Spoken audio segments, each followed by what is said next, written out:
Hi అండి. నా పేరు రామయ్య. చిన్నప్పటి నుండి సివిల్ ఇంజనీర్ అవ్వాలనేది నా పెద్ద కల. కానీ జీవితం నన్ను తాపీ మేస్త్రిని చేసింది.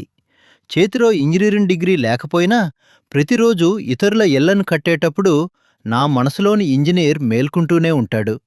నాలో ఉన్న ఆ సివిల్ ఇంజనీర్ టాలెంట్ను ఎప్పటికైనా ప్రపంచానికి నిరూపించుకోవాలి అనుకున్నాను. అందుకే ఈసారి నా నైపుణ్యానికి నా కూతురు పుట్టినరోజును ఒక అద్భుతమైన అవకాశంగా మార్చుకున్నాను.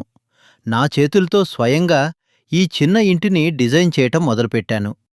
ఇటుక ఇటుక పేరుస్తూ, సిమెంట్ వేస్తూ, రంగులు అద్దుతూ, ఒక ఇంజనీర్లాగా ప్లాన్ చేసి ఈ అందమైన ఇంటి నమూనాను ప్రాణం పెట్టి తయారుచేశాను. చదువు లేకపోయినా సాధించాలనే పట్టుదల ఉంటే ఏదైనా సాధ్యమే అని చూపించడమే నా ప్రయత్నం. ఈ ఇల్లు పూర్తి చేయటానికి ముందు మీకు మీ అమ్మ అంటే ఇష్టమైతే ఈ వీడియోని లైక్ చేయండి. వావ్! నా కూతురు కోసం నేను తయారు చేసిన ఇల్లు అదిరిపోయింది కదా! నేను తయారు చేసిన ఈ ఇంటికి 100 మార్కులకు ఎన్ని మార్కులిస్తారు? కామెంట్ చేయండి.